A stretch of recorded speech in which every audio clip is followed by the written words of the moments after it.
주셨음을 고백합니다.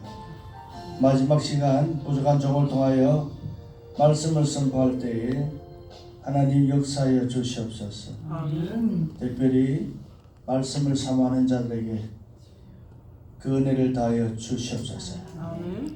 부족합니다. 성령께서 저희를 도구로 사용하여 주옵소서. 입술을 드립니다. 말씀하여 주시옵소서. 아멘. 예수님의 이름으로 기도드리옵나이다. 아멘. 아멘. 할렐루야. 아멘. 마지막 시간에 또 부족한 종을 또 이 말씀으로 이렇게 자리해 주시니 감사드립니다. 어제는 베드로의 삶을 성경 구절을 찾아보았습니다. 오늘은 사도 바울의 이야기입니다. 너무나 잘하시는 이야기들인데 그 잘하시는 이야기들을 말씀으로 통하여 사도 바울의 삶을 한번 바라보았으면 좋겠습니다. 그리고 마지막 시간이니까 사도 바울의 삶을 통해서 결단하는 시간도 가졌으면 좋겠습니다. 아멘. 할렐루야. 아멘. 먼저 사도행전 8장 1절에서 3절 보겠습니다. 사울은 그가 죽임당함을 마땅히 여기더라. 그날에 예루살렘에 있는 교회에 큰 박해가 있어 사도 외에는 다 유대와 사마리아 모든 땅으로 흩어지니라. 경건한 사람들이 스데반을 장사하고 위하여 크게 울더라. 사울이 교회를 잔멸할새 각 집에 들어가 남녀를 끌어다가 옥에 넘기니라. 아멘. 자, 오늘 우리가 이 말씀을 통해서 무엇을 생각해야 될까요? 사울은 변화되기 전에 사울이었고 예수님 만나고 변화되어서 바울로 이름이 바뀝니다. 지금은 변화되기 전 사울이라는 이름을 가지고 있는데 이 사울도 원래는 나쁜 놈이 아니에요. 나름은 하나님에서 충성했던 사람입니다. 그런데 방향이 잘못된 겁니다. 그는 변화되지 않았습니다. 결론적으로 말씀드리면 사울은 바울로 이름이 바뀌면서 방향이 바뀐 것입니다. 할렐루야. 그러니까 우리가 사람이 변화되었다, 예수 믿고 변화되었다 라고 말하면 아주 포악했던 사람이 아주 온순한 사람을 되는 것, 이런 쪽으로 이제 우리가 생각을 많이 하는데 성품은 안 바뀝니다.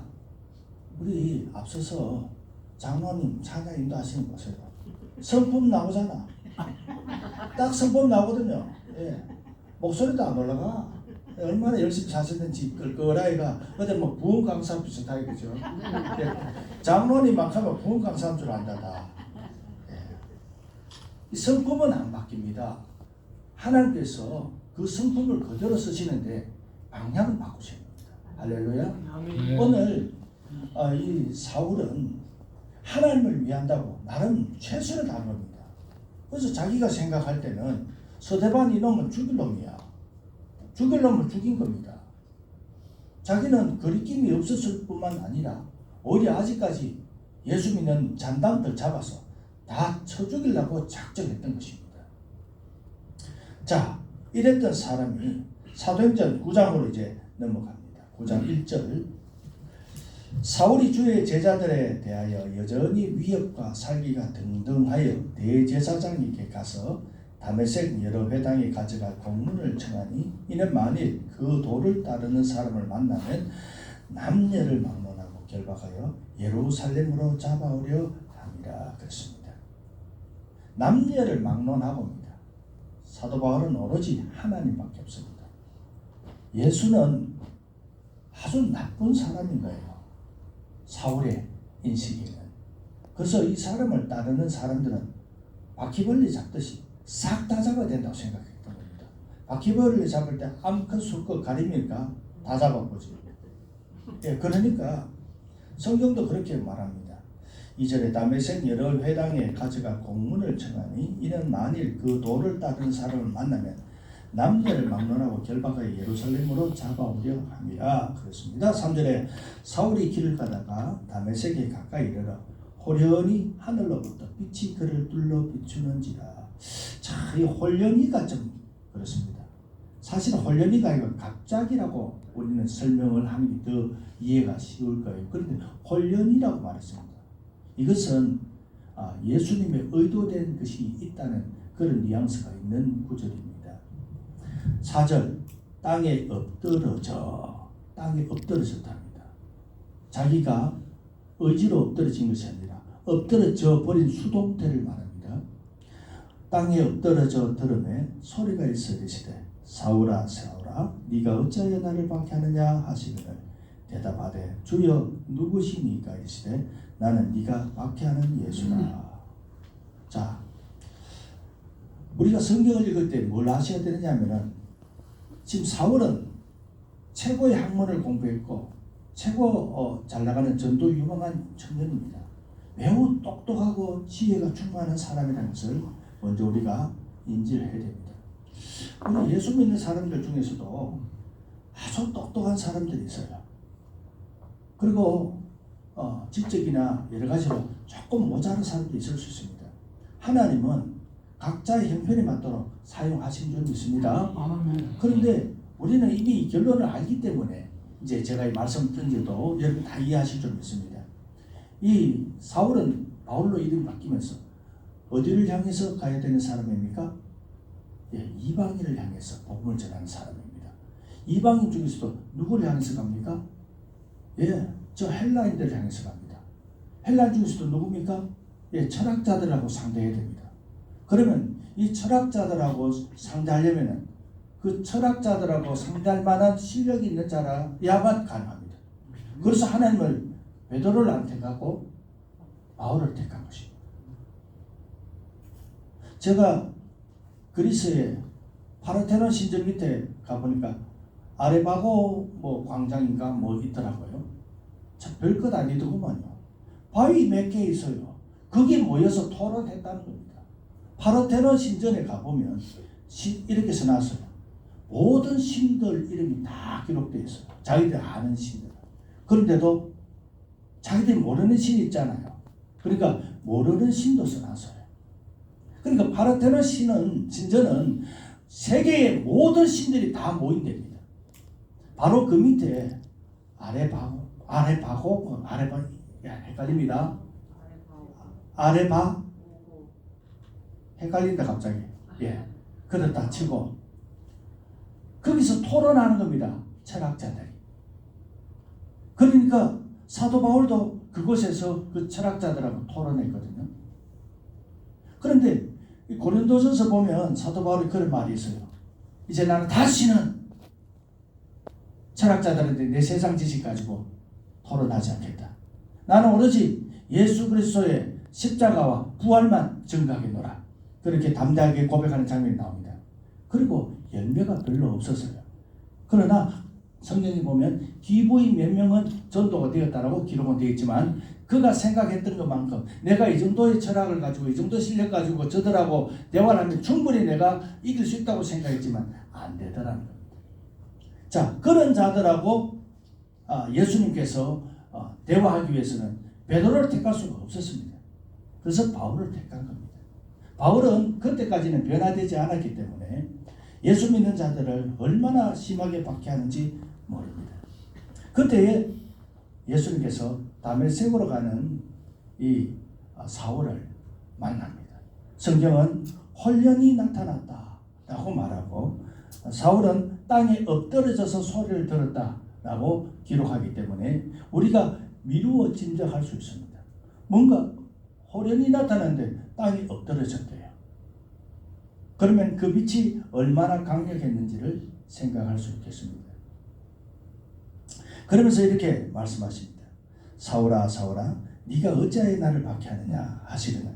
자, 주님이 몰라서 묻습니까? 다 아시고 묻습니까? 다 아시고 묻는 겁니다. 그런데 이 사실을 전혀 모르고 있는 사람은 누구예요? 사울 자기는 모르는 거예요. 왜 이러는지. 이 일이 왜 일어났는지는 모르는 거예요. 자기는 그저 하나님을 위해서 다메섹으로 가서 예수 믿는 것들 남녀를 막론하고 잡아다가 예루살렘에 끌고 오려고 가는 길이었을 뿐입니다. 그런데 예수님을 만났는데 자기가 어떻게 알겠어? 이런 일이 일어날 줄을. 그러나 예수님은 다 아시고 계셨다는 것입니다.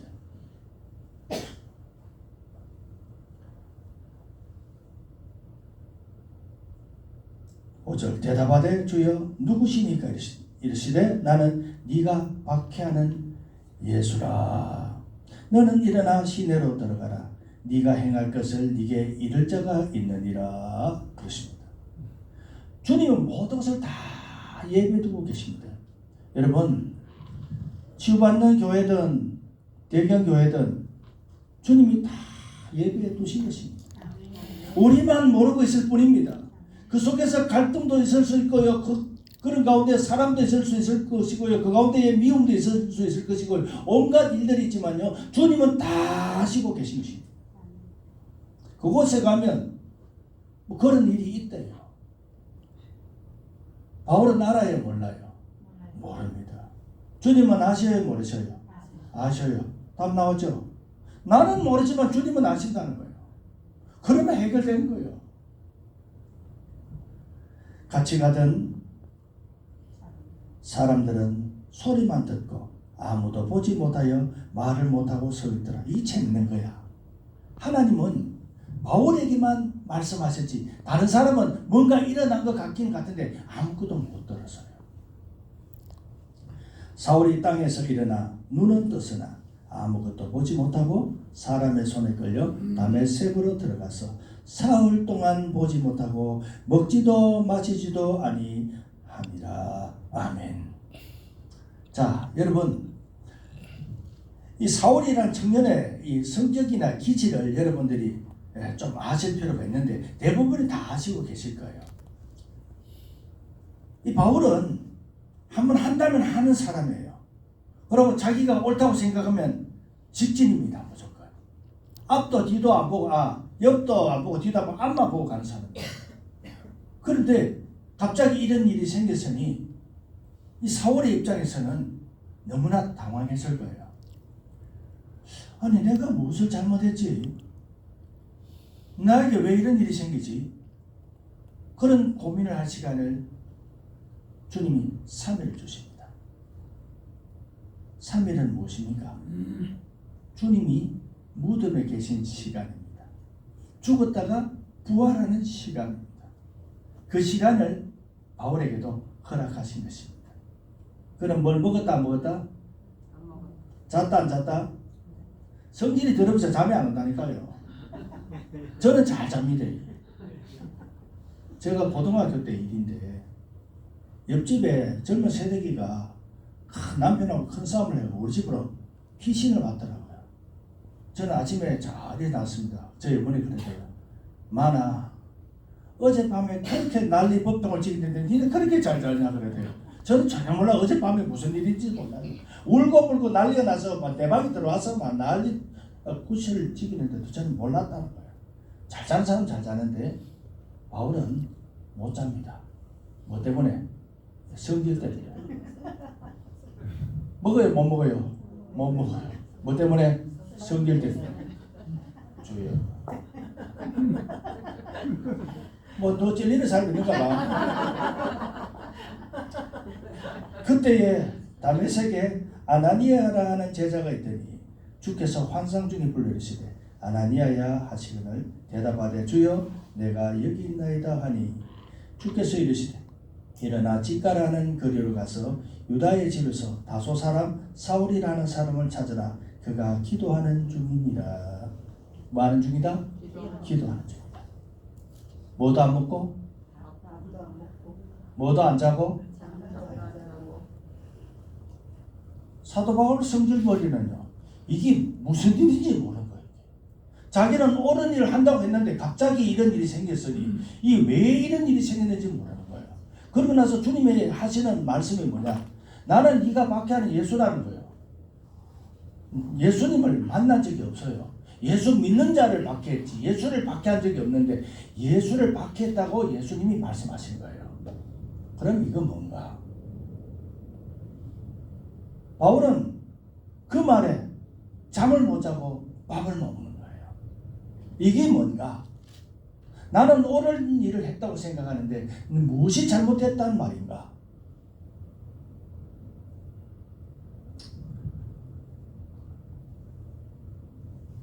(12절) 그가 아나니아라는 사람이 들어와서 자기에게 안수하여 다시 보게 하는 것을 보았느니라 하시거늘 아나니아가 대답하되 주여 이 사람에 대하여 내가 여러 사람에게 더 사온즉 그가 예루살렘에서 주의 성도에게 적지 않은 해를 끼쳤다 하더니 자, 이 사울에게도 예수님이 아나니아가 와서 눈을 뜨게 할 걸 보여주신 거예요.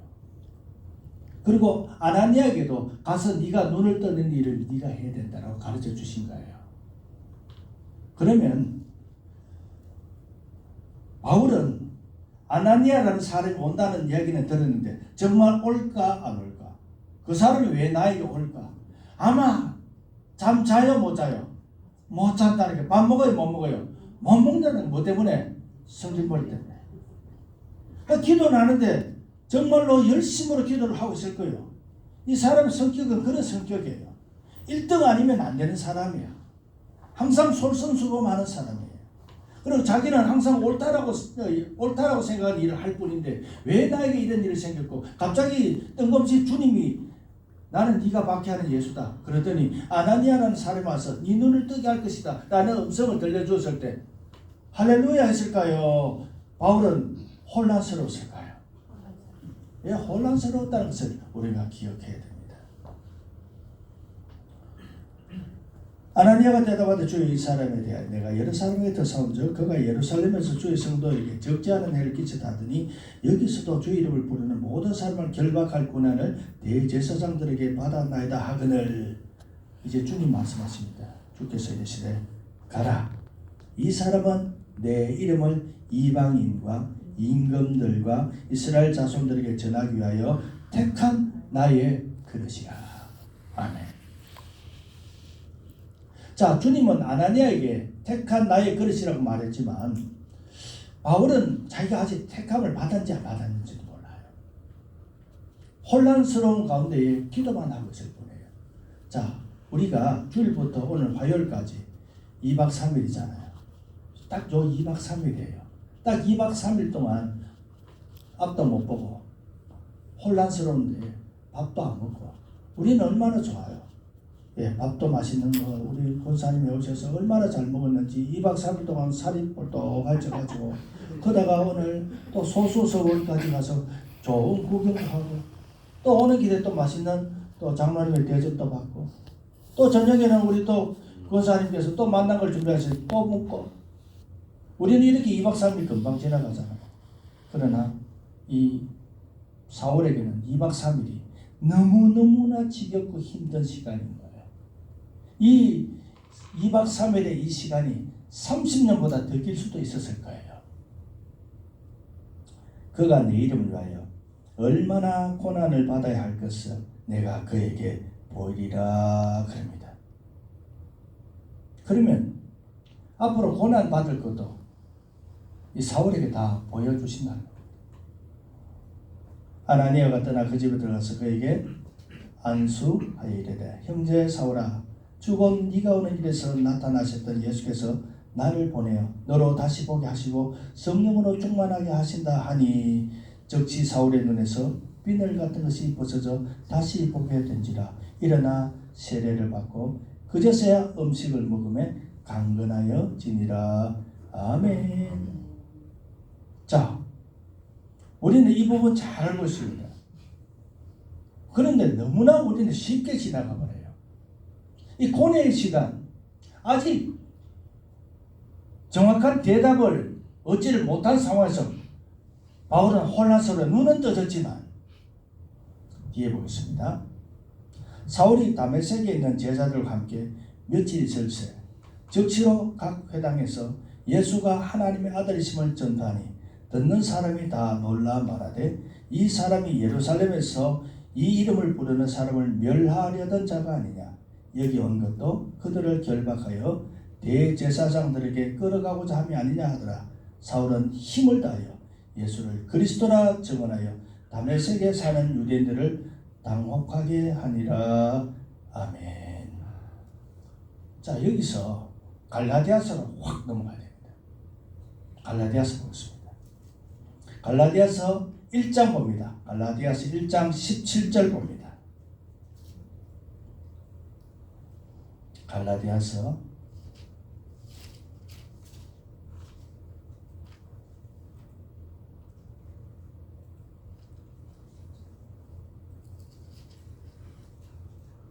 1장 17절. 또 나보다 먼저 사도된 자들을 만나려고 예루살렘으로 가지 아니하고 아라비아로 갔다가 다시 다메섹으로 돌아가노라. 그 후 3년 만에 내가 게바를 방문하려고 예루살렘에 올라가서 그와 함께 15일을 머무는 동안 그랬습니다. 3년이라는 세월을 아라비아라는 곳으로 갔습니다. 예루살렘으로 가지 아니하고 아라비아로 갔다가 다시 다메섹으로 돌아갔는데 그 후 3년 만에 내가 게바를 방문하려고 예루살렘에 가려고 했다. 그러면 우리가 아는 바와 같이 아라비아로 가서 3년을 훈련을 받았습니다. 어떻게 훈련받았는지 성경은 기록이 없어요. 이게 다예요. 이 한 줄로서 모든 걸 다 말하기 때문에 우리는 알 수가 없어요. 그러나 세월이라는 것이 3년이라는 세월이 지나갔습니다. 이 아라비아에서 3년의 세월을 수련을 했는데 사도 바울이 사울의 성격상 3년 동안 아라비아에서 훈련을 받았다면 아마 나름대로 다 열심히 받았을 거예요. 우리 치료받는 교회에 맞습니까? 교회를 치유되는 교회에 치유받는 교회고 치유되는 교회고 좀 비슷한 것 같은데 다르네요. 정성한 치유되는 교회에 모 장로님 계신데 강골 장로님이세요. 그분은 대충 넘어가면 안 돼요. 그분한테는 확실해야 돼요. 이 사울은 3년의 훈련 기간을 대충 넘어간 것이 아닐 겁니다. 이 하나님과 예수님의 관계를 알기 위해서 정말로 작정하고 기도했을 것입니다. 그렇게 3년의 세월이 지나갔습니다. 그러고 나서 다시 갈라디아서 2장으로 넘어갑니다. 2장 1절. 14년 후에 내가 바나바와 함께 디도를 데리고 다시 예루살렘에 올라갔더니 그랬습니다. 갑자기 아라비아 3년이 나오더니 14년 후에 내가 바나바와 함께 디도를 데리고 다시 예루살렘에 올라갔다 했습니다. 앞서서 예루살렘에 가기 전에 아라비아로 갔다가 다시 다메섹으로 돌아갔다라는 기록이 있고 다시 14년이라는 세월이 나옵니다. 오늘 핵심은 바로 이 부분에서 모든 것이 결론납니다. 그러면 14년 만에 다시 예루살렘으로 돌아갔다라는 것은 예루살렘으로 가려고 했는데 아라비아로 갔다가 다메섹으로 돌아갔거든요. 근데 나중에 다시 예루살렘으로 갔어요. 갔더니 베드로와 같이 있는 사도들이 너는 지금은 예루살렘에서 복음을 전하면 안 된다 라는 말을 합니다. 3년 동안 아라비아 광야에서 정말로 기도하고 이제는 이쯤 되면 내가 하나님의 도구로 쓰임받을 수 있겠다라고 생각하고 역사의 무대에 등장하려고 했는데 분위기가 그렇지를 못한 거예요. 그래서 그들이 이렇게 말합니다. 너는 네 고향 다소로 가서 조금만 기다려라. 그러면 내가 다시 불러러 가겠다 라고 했는 게 몇 년 걸렸어요? 14년이 걸렸다. 그러면 앞서 아라비아 3년 14년 또한 몇 년입니까? 17년입니다. 제가 개척하고요 지금 17년 하고요 9개월 됐습니다. 제가 만약 그런 것을 알면요 내가 목회 안 합니다. 나도 모르고 지금까지 한 거예요. 여러분 목회하실 때에 앞으로 너의 세월이 어떨 것이다 다 알고 하면 할 사람 아무도 없습니다. 모르고 하는 거예요. 처음에 열정이 있어서 하는 겁니다. 아라비아 광야에 열정이 얼마나 있었겠습니까? 나름 최선을 다하고 기도했고요 능력 받았고요 이제 예루살렘에서 가서 예수를 전해야 되겠다라고 했는데 분위기가 아니라서 조금만 가세요. 네 고향 다소에 가서 조금만 기다리면 그래 내가 부르러 가겠다 그랬는데 세월이 몇 년이 걸렸다? 다시 14년이 걸렸다. 근데 여기서 14년은 뭐냐?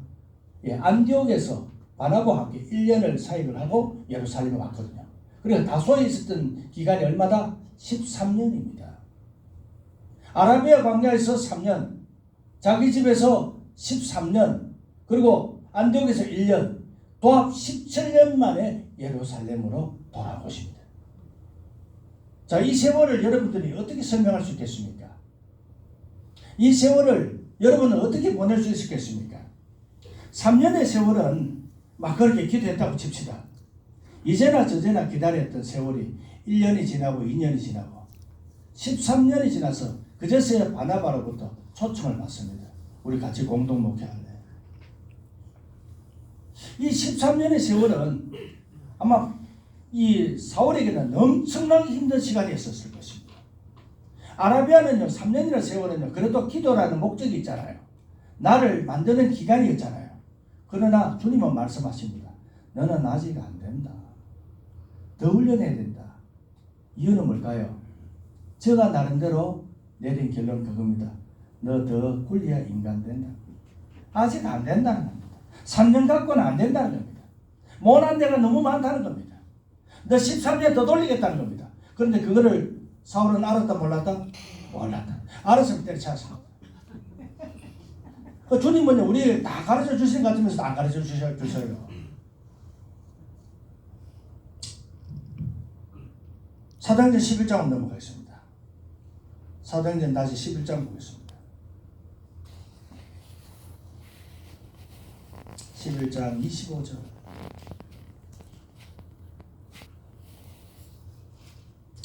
바나바가 사울을 찾으러 다소에 가서 만남에 안디옥에 데리고 와서 둘이 교회에 1년간 모여서 큰 무리를 가르쳤고 제자들이 안디옥에서 비로소 그리스도인이라 일컬음을 받게 되었더라. 아멘. 1년의 세월이 있었다는 것을 기록하고 있습니다. 그리고 사도행전 27장을 보겠습니다. 27장, 21장. 이제 사도행전 27장쯤 되면 마지막 로마를 가는 배 안에서 일어난 일입니다. 여러 사람이 오래 먹지 못하였으며 바울이 가운데 서서 말하되 여러분이여 내 말을 듣고 거래대에서 떠나지 아니하여 이 타격과 손상을 면하였더라면 좋을 뻔하였느니라. 내가 너희를 권하노니 이제는 안심하라. 너희 중 아무도 생명에는 아무런 손상이 없겠고 오직 배뿐이리라. 내가 속한 바 곧 내가 섬기는 하나님의 사자가 어젯밤에 내 곁에 서서 말하되 바울아 두려워하지 말라. 네가 가이사 앞에 서야 하겠고 또 하나님께서 너와 함께 항의하는 자를 다 내게 주셨다 하였으니 그러므로 여러분이여 안심하라. 나는 내게 말씀하신 그대로 되리라고 하나님을 믿노라. 아멘. 나는 믿노라. 그죠? 사도 바울은 그런 역경들 속에서도 하나님과 다 소통하는 사람이었습니다. 로마로 끌려가는 그 배 안에서도 그 풍랑 가운데서도 하나님의 사자로부터 하나님의 음성을 들었던 겁니다. 죽고 사는 문제도 하나님께서 다 붙잡고 있다는 사실을 사도 바울은 알았을 뿐만 아니라 그 배에 타고 있는 사람들에게 다 전하고 있는 것입니다. 고린도전서 4장 보겠습니다. 고린도전서 4장 7절에서 10절 볼게요. 누가 너를 남달리 구별하였느냐? 네게 있는 것 중에 받지 아니한 것이 무엇이냐? 네가 받았은즉 어찌하여 받지 아니하는 것 같이 자랑하느냐? 너희가 이미 배부르며 이미 풍성하며 우리 없이도 왕이 되었도다. 우리가 너희와 함께 왕노릇하기 위하여 참으로 너희가 왕이 되기를 원하노라. 내가 생각하건대 하나님이 사도인 우리를 죽이기로 작정된 자 같이 으뜸으리에 두셨으며 우리는 세계 곧 천사와 사람에게 구경거리가 되었노라. 아멘. 저는 이 구절을 언제 잘 인용하느냐 하면 목회하다 힘들잖아요. 옛날에 배 목사가 나름대로 감리교 본사를 있을 때는 선거하다 지휘도 하고 나름대로 교회 일꾼으로서 많은 사람들의 칭찬도 받고 그랬는데 어느 날 목회자가 되겠다고 신학교를 가더니 사람들이 그렇게 말합니다. 아마 우리 배 목사님은 개척을 하면 한 5년 내에 최소한 500명은 만들 것이라고. 요즘 제가 쪽팔리가 얼굴도 못 듭니다. 50명도 안 되는데, 45명도 안 되는데, 40명도 안 되는데, 30명도 안 되는데, 요즘은 20명도 안 돼요. 이거 뭐 은사사역 하게 다 나가고 무서워서 목사님이 무서워서 못 나오겠다. 쥐가 아니고 귀신이 하는 말인데. 근데 이거 감당해야지. 감당해야 됩니다. 어쩔 수 없잖아요. 자, 이렇게 말합니다.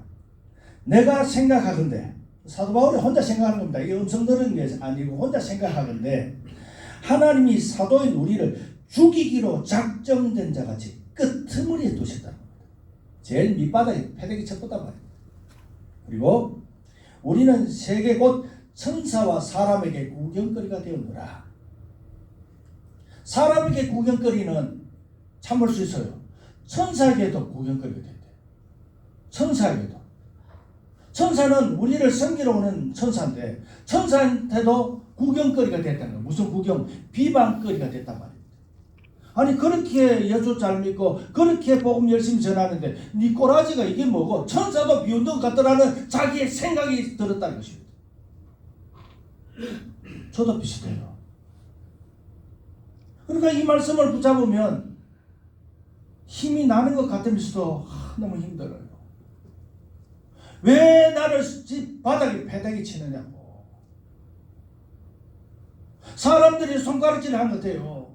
오래간만에 온 교회 어르신들 만납니다. 배 목사, 왜 교회는 요즘 어떠노?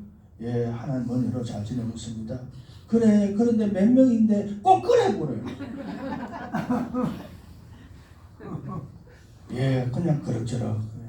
그래, 그럭저럭이 얼마나 많고 애 빼고 어른만 얘기해 말았습니다. 지금 바쁜 관계로 지금 전화가 와가지고. 이게 나의 형편이요. 정말로 저는 이 사도 바울의 고백이 가슴에 와닿습니다. 세상 끄트머리에 패대기 치며 사람에게만 구경거리가 아니라 천사들에게까지 구경거리가 되는 것 같은 이 비참함. 사도 바울은 그것을 느꼈다는 것입니다. 10절 우리는 그리스도 때문에 어리석으나 너희는 그리스도 안에서 지혜롭고 우리는 약하나 너희는 강하고 너희는 존귀하나 우리는 비천하여 바로 이 시각까지 우리가 줄이고 목마르며 헐벗고 매맞으며 정처가 없고 또 수고하여 친히 손으로 일을 하며 모욕을 당한 즉 축복하고 박해를 받은 즉 참고 비방을 받은 즉 훈면하니 우리가 지금까지 세상에 더러운 것과 만물에 찌꺼기같이 되었도다. 목회 안 해본 사람은 이 부분에서 눈물이 안 납니다. 그럴 수 있겠네. 정말 이 형편 무인지경까지 가보세요. 억장이 무너집니다. 그리고 기도요. 멋있는 기도는 안 나옵니다. 예, 멋있는 기도는 안 나옵니다. 천지를 창조하시고 만물을 지으시고 은혜가 풍성하시고 사랑이 많으시고 웃기는 소리 말이에요. 하나님 이래도 되는겨? 내한테 이래도 되는겨? 이렇게 들이댑니다. 만물의 찌꺼기처럼 된다고 말씀하고 있습니다. 사도 바울이. 예, 성경에 이런 부분이 있는 줄 아시는 분 한 손 들어보세요. 솔직히 대부분 이런 분 지나갑니다. 저 같은 사람은 팍팍 들어옵니다. 이 말씀. 찌꺼기가 뭐고 찌꺼기가? 주여. 장 집사님, 찌꺼기가 뭐라요?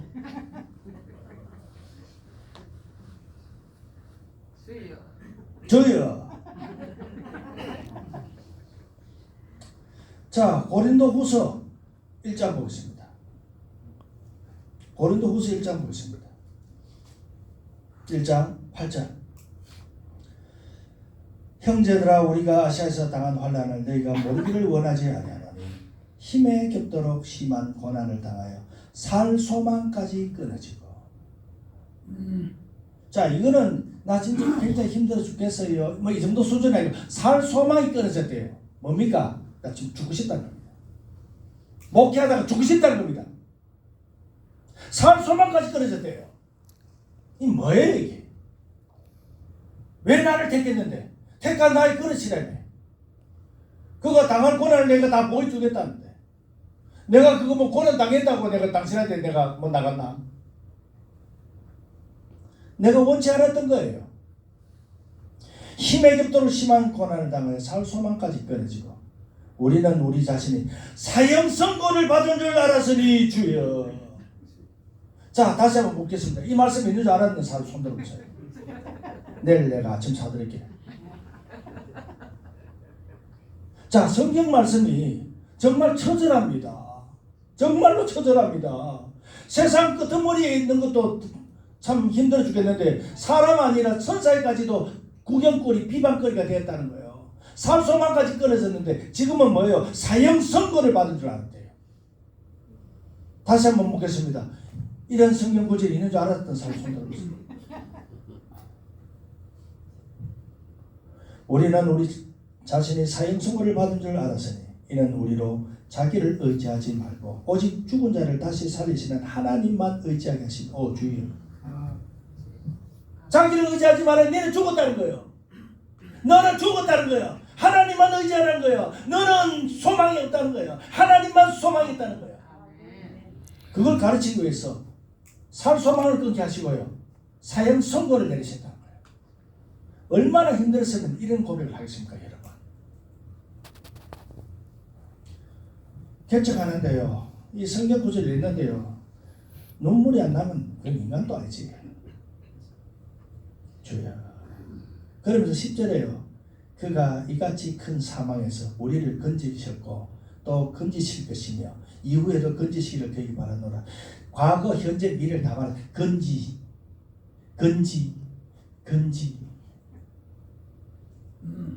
건진다는 것은 물에 빠져봐야 알잖아. 자, 사람이요 물에 빠지면 살리는 길이 있어요. 뭐 구명조끼나 뭐 이래 동그란 주거나 던지가지고 살리면 돼요. 근데 그것이 아무것도 없다.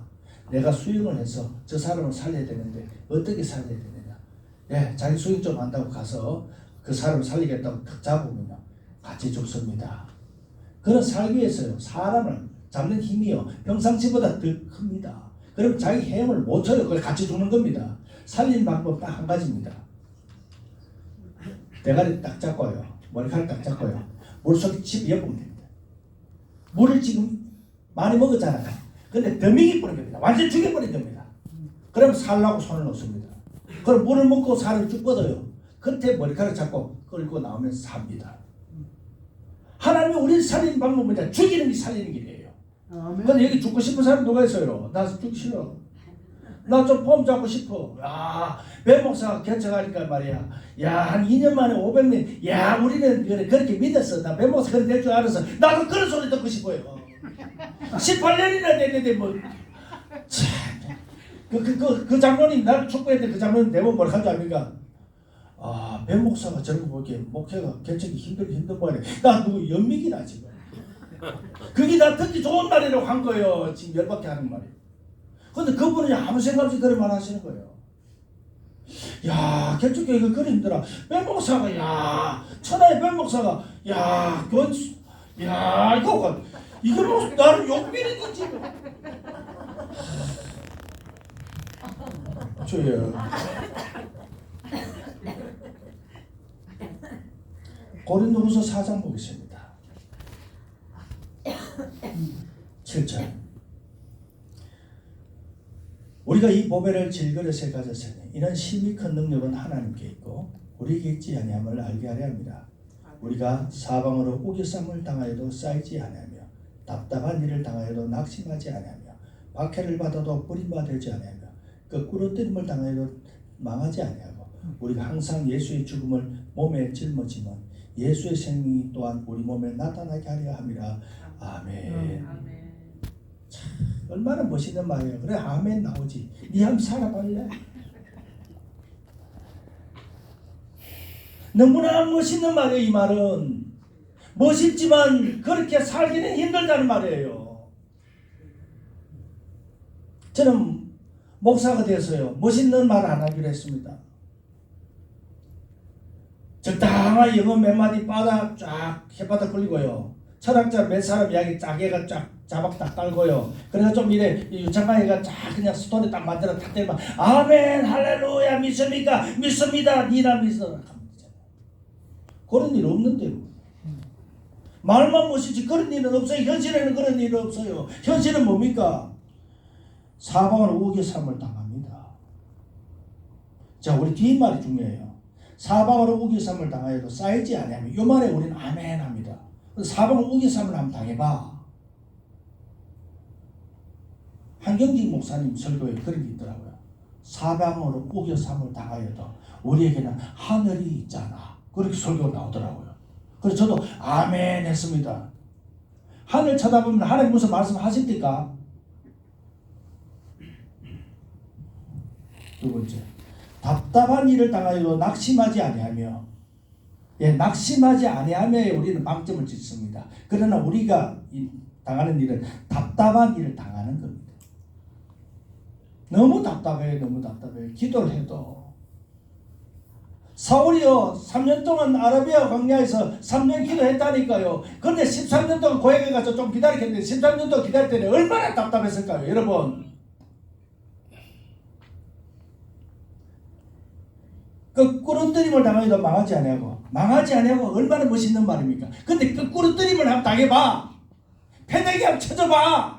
세상 끄트머리 한번 떨어져봐. 사형선고 한번 받아봐. 눈물 없이 이걸 어떻게 설교해요, 여러분? 이 고통을 맛보지 않은 사람은 이 이야기를 할 자격이 없어요.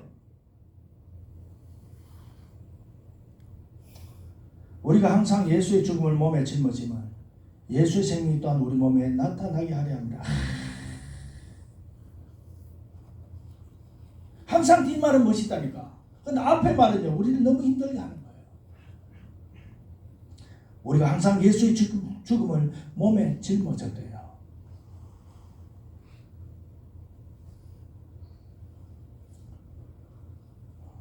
고린도후서 11장 보겠습니다. 22절.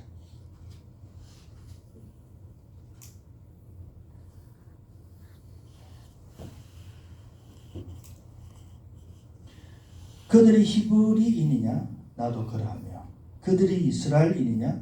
나도 그러하며 그들이 아브라함의 후손이냐? 나도 그러하며 그들이 그리스도의 일꾼이냐? 정신없는 말을 하거니와. 성경 구절 보면요 아주 적나라한 표현이 많이 나와요. 신명기 보면 똥 싸는 것도 나옵니다. 똥 싸는 방향도 나오고요. 어디 가서 똥 싸는 것도 나오고. 나 성경이 없어. 야, 너 그런 것도 읽으면 참 은혜 안 되대. 그래도 그 하나님의 말씀이더라니까. 야, 거기 나와요. 신명기에. 전쟁터에 가서 똥칸 어디 만드는까지 이야기하고요. 똥 싸는 방향까지 나오더라. 그들이 그리스도의 일꾼이냐? 정신없는 말을 하거든요. 정신머리 없는 소리가 앉았네. 그런 얘기입니다. 나는 더욱 그러하도다. 내가 수고를 넘치도록 하고 옥에 갇히기도 더 많이 하고 매도 수없이 맞고 여러 번 죽을 뻔하였으니 유대인들에게 40에서 하나 감한매를 5번 맞았으며 3번 태장으로 맞고 1번 돌로 맞고 3번 파선하고 1주일을 기쁜 바다에서 지냈으며 여러 번 여행하면서 강의 위험과 강도 위험과 동족의 위험과 이방인의 위험과 시내의 위험과 광야 위험과 바다 위험과 거짓 형제 중에 위험을 당하고 또 수고하며 애쓰고 여러 번 자지 못하고 줄이며 목마르고 여러 번 굶고 죽고 벌벗어노라. 여러분 패션 오브 크라이스트 영화 보셨습니까? 예수님이 채찍이 맞는 장면 나옵니다. 채찍이 몇 대 맞으신 것 같아요?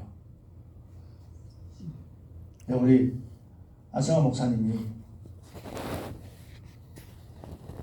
귀신에 쫓는 것을 찾기 위해서 성경 구절 찾으려고 그렇게 열심히 읽었다. 저는 패션 오브 크라이스트 영화를 여러 번 보면서요. 저는 뭘 찾았는지 압니까? 예수님이 채찍을 몇 대 맞을 것이 아랬습니다. 한번 보세요. 다시 한번 보세요. 40에 하나 감한매.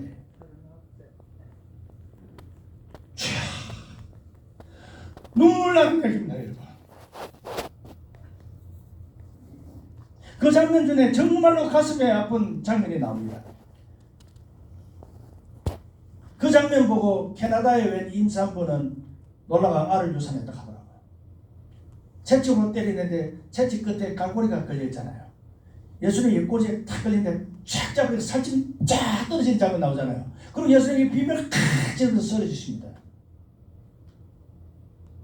그리고 예수님은 바닥에 쓰러지셔요. 좀 그만 일어났으면 좋겠는데 몸을 부들부들 떨면서 앞에 있는 매맞는 그곳을 의지하면서 또 일어나시더라고요.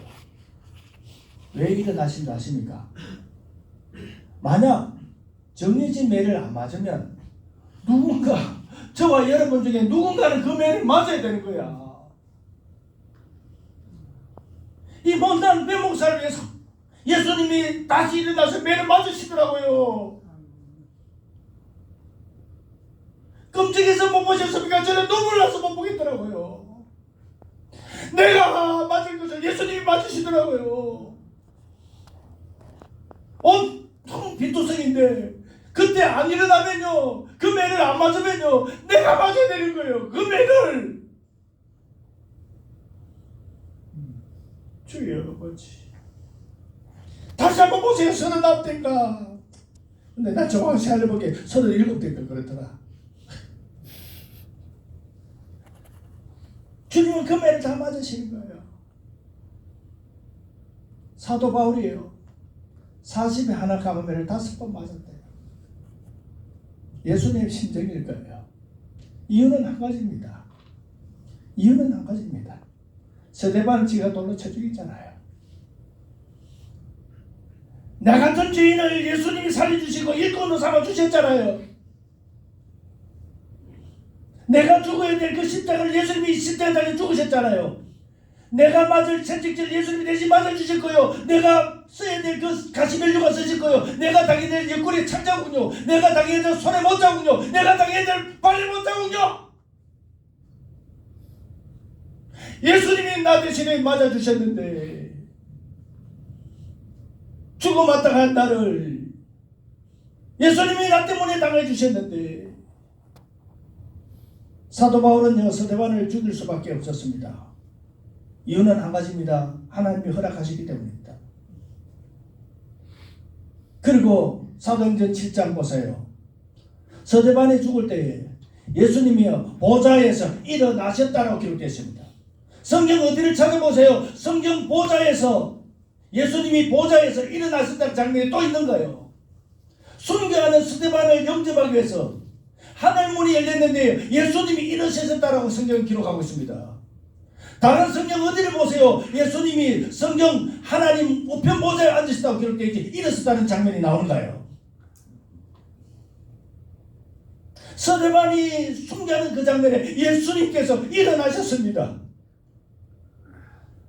그게 분기탱천하여 사도 바울은 그는 마땅히 죽어야 돼. 오늘 읽었던 사도행전 8장 말씀이, 그것의 주인공이 바로 사울이었고 지금은 바울이 된 바로 그 사울이었습니다.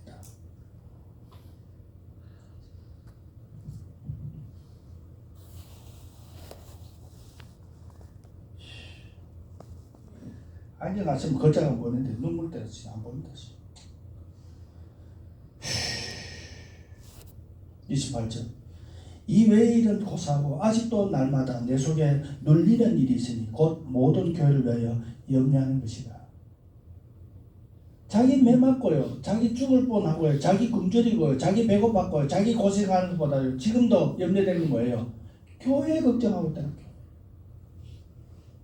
주님이 하시는 그 일을 지금은 사도 바울이 대신하고 있는 거예요. 그 사명을 가지고 그 일을 감당하고 있는 거예요.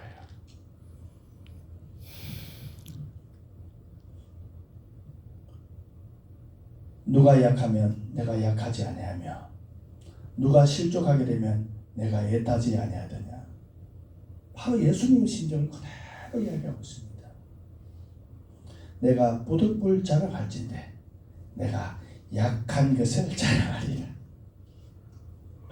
이건 이제 인격이 이제 된 거예요. 부득불 자라가는데 약한 것을 자라간대요. 약하기 때문에 누구를 의지해야 돼요? 우리 하나님을 의지하는 거예요. 전에는 내 힘을 알 수 있어. Follow me. 나만 따라와. 내가 담임 목사 아니야. 따라와. 내가 가득하면 다 되는 거야. 너희들. 한 사람 앞에 한 명씩 왜 전도 못하네? 매일처럼 그 밥 갖다 주고 과자 갖다 주고 뭐 선물 갖다 주고 해봐라. 전도 못하는가? 다 할 수 있어. 할렐루야. 아멘. 그럼 시작합니다. 돌려. 그럼 딱 누르고 필성하고 또라이 내가 눈은 반짝반짝거리가. 오늘 전도 해왔나 안 해왔나? 작정 이름 작정하는 거 다 올려. 왜 김권사 왜 2명밖에 못 써서 권사가 2명밖에 못 써서 5명은 해야지. 김장로 10명은 써야 될 거 아니야. 그래야 최소한 3명이나 가지. 돌격. 그게 지금 우리 현재 교회예요. 지금은 이제 많이 깨달았어요. 그게 안 된다 이제 알았어요. 아파트 전도요. 참, 아파트 전도법 들어보셨습니까? 아파트 탁 문을 잘 안 열어주면요. 좌우지간 뭐 학습지를 팔든지 뭐 우유를 팔든지 뭐 판다 캐고 문만 열면 발부터 들이대래요. 문 못 닫도록 하려고. 그렇게 전도법을 가르치고 아이고 그것도 가르치는 게라고. 한심하다 그러는 거야 진짜로. 전도는요 삶으로 전도하는 겁니다. 내가 죽음으로써 전도하는 겁니다.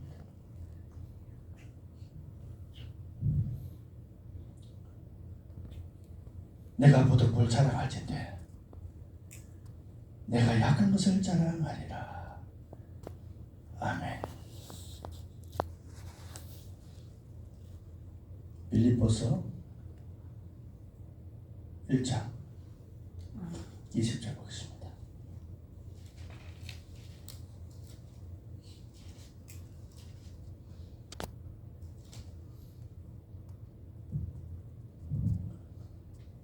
나의 간절한 기대와 소망을 따라 아무 일에든지 부끄러워하지 아니하고 지금도 전과 같이 온전히 담대하여 살든지 죽든지 내 몸에서 그리스도가 존귀하게 되게 하려 하나니 이는 내게 사는 것이 그리스도니 죽는 것도 유익함이라. 사도 바울은요 정말 죽고 싶었던가 봐요. 너무 힘드니까 죽는 게 더 좋아요. 상청청 갔다 왔잖아요. 천국이 얼마나 좋은 것도 앞에서 구경 다 하고 왔잖아요. 주님의 음성이 얼마나 따뜻하고 사랑스러운지도 경험했잖아요. 이제 그만 나를 좀 죽여주시오. 나 이제 천국 좀 보내주시오 제발 좀. 이제 내게 사는 것이 그리스도니 죽는 것도 유익합니다. 그러나 만일 육신으로 사는 이것이 내 일의 열매이신데 주여 아직 못 죽는다는 거야. 죽고 싶어도 못 죽는다는 거야. 네가 사는 게 네 열매라는 거야. 그러면서 이렇게 말합니다. 그러나 만일 육신으로 사는 이것이 내 일의 열매일진데 무엇을 택해야 하는지 나는 알지 못하노라. 마음은 죽고 싶은데 사명은 살아야 되니 내가 그 둘 사이에 끼었으니 차라리 세상을 떠나서 그리스도와 함께 있는 것이 훨씬 더 좋은 일이라 그렇게 하고 싶으나 내가 육신으로 있는 것이 너희를 위하여 더 유익하리라. 사도 바울이 이 땅에 살아가는 이유입니다. 사명 때문에 사는 것이지 세상의 무엇을 위해서 사는 인생이 아니에요. 그는 지금도 죽고 싶었어요. 그러나 그는 이 땅에서 삶은 마감하지만 영원한 저 천국이 있음을 알기 때문에 그는 천국을 삼하면서 마지막 빌립보서에서 그렇게 기도하고 있습니다. 여러분, 제가 어제 베드로의 이야기를 하고 오늘 사도 바울의 이야기를 여러분이 다 아시는 이야기지만 짧게 구절 찾아서 사도 바울의 신경을 한번 성경 구절을 찾아서 여러분께 전해드렸습니다. 여러분, 사명이 있습니까? 하나님께서 내게 주신 사명이 있습니까? 저는 바울의 서신서를 읽으면서 가장 제가 공감되고 은혜되는 구절이 뭔지 아십니까? 대만은 세상으로 떠나고, 저희 교회도요, 그동안 전도에 있는 사람들하고 우리 교회에 왔다가 떠난 인간들 계산하면 한 좀 과장해서 한 100명쯤 될 것 같아요. 어째 그렇게 잘 떠나는 거 몰라. 물론 내가 부족해서 그럴 수도 있겠지만, 안 되는 인간도 어거지로 어떻게 해서도 안 찾았어요. 안 되더라니까요. 결국 떠나갈 인간들은 다 떠나가더라고요. 근데 사도 바울의 서신서 보면요, 꼭 마지막에 누구는 떠나가고 누구는 떠나가고 누가만 남았느니라, 내 아들 마가 보고 싶을 좀 데리고 와라, 뭐 그런 구절이에요. 전부 다 정말 공감되대요. 사도 바울도 외로웠습니다. 마지막에 단두대에 목이 잘려 나가서 머리가 3번 땅에 튀었다고 그러더만요. 로마에 가니까 사도 바울의 셈이 있더라고요. 머리가 3번 땅에 떨어져서 통통통 그랬는데 3곳에서 셈이 났다 해서 바울의 셈이 있더라고요. 저는 그 셈을 보면서 바울이 얼마나 행복했을까. 이 순간 우리는 이 땅을 꿈꾸지만 바울은 죽는 걸 꿈꿨어요. 이건 바울의 꿈입니다. 바울은 죽는 것이 꿈이었어요. 지금 저도 힘이 든다라고 말할 수밖에 없어요. 사명이 있기 때문에 저는 오늘 밤에 못 갑니다. 누군가는 또 밟아야 됩니다. 아멘. 그게 제가 살아있는 이유입니다. 저는 밟고 싶은 생각이 없었어요. 어느 날 갑자기 무슨 교회? 치유되는 교회에서 오셨는데, 치유되는 교회 교인 다니면서 이땡땡 권사님 계십니다. 그분을 와서 디리다 막 엎드려가지고 누질러 놀락하는 바람에 사람들은 영문도 모르고 그분이 엎드리고 옆에도 따라같이 엎드리더라고. 그래서 저기 뭐 하면서 나도 엎드리고 엎드리고 이래가 엎드리기 시작했는데 오늘까지 이렇게 된 거예요. 그러다가 지난달인가 저지난달인가 청주에 갔더니 아이고 소문이 났는지 웬 여자 목사님들이 그래 와가지고 나는 그런 거 처음 봤어요. 예, 엎드리는 자리를 2개를 깔더라고요. 내가 말도 안 했는데 자기들 알고 착 깔더라고요. 이거 사람이 착 엎드리니까 그 옆에 다른 사람이 또 착 다음 수술 접니다 이러더라고요. 그리고 이분이 딱 일어나고 그 다음 수술 여기다 탁 눕더라고요. 제가 여기 밟으니까요, 여기 딱 일어나면요 이쪽으로 가면 또 여기 탁 넘어요. 착착착착. 청주에서부터 유명해졌다는 거 아닙니까? 제 밟는 게. 그랬더니 여기 영주까지 와서 이렇게 밟아달라고 줄을 서가 했으니 집에도 못 가게 하고. 자, 중간엔 제가 눈물을 좀 훔쳤지만 마지막에는 웃으면서 사명을 감당하겠습니다. 우리는 성경을 읽으면서 자기와 형편이 비슷한 부분을 찾게 되어 있는가 봐요. 저는 사도 바울 이 부분이 세상 끝머리에 던져져서 선사와 사람에게 구경거리게 된 이 부분에 가슴이 무너지더라. 가슴이 무너져요. 사망 선고를 받은 것 같다는 이 말에 가슴이 터질 것 같더라고요. 죽는 것도 내게 유익하나 너희들 위해서 나 죽지도 못한단다. 그 말에 은혜가 되더라고요. 사명이 있구나. 사명 때문이구나. 제가 언젠가는 천국 가겠지요. 그리고 주님 앞에 서겠지요. 주님 물으실 겁니다. 네 몇 명 밟고 왔냐? 그것이 우리의 십자가라면, 그것이 우리의 열매라면 아름답고 귀한 그 열매 주님 앞에 드리기를 원합니다. 아멘. 사도 바울의 힘든 이야기만 이야기한 것 같아서 죄송합니다. 그러나 하늘의 상이 큽니다. 우리는 오늘도 이 땅이 아니라 하늘의 상을 바라보며 세상 끄트머리에 떨어진 것 같으나 담대하리라. 사망 선고를 받은 것 같으나 결코 죽지 아니하리라. 하나님 앞에 하나님 주신 믿음 가지고 사명 감당하면서 담대하게 사시기를 축복합니다. 아멘. 우리 찬양하면서 기도할게요.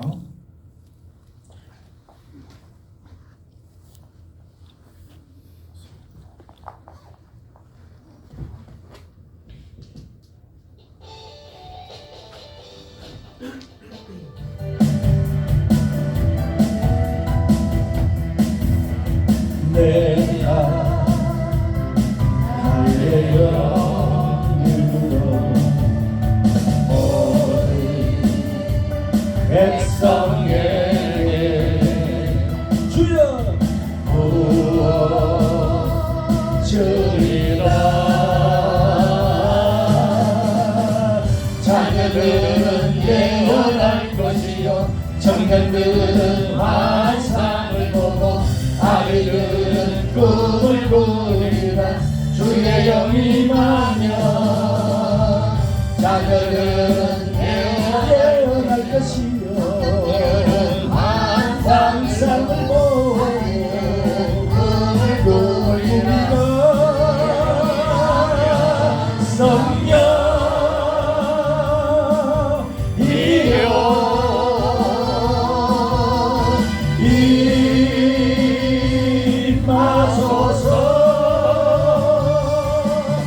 성령 이여 우리에게 임하소서. 할렐루야. 하나님 아버지 감사합니다. 이 저녁에 하나님 사도 바울의 삶을 통하여 다시 한번 저희에게 힘을 주시고 소망을 주시니 감사합니다.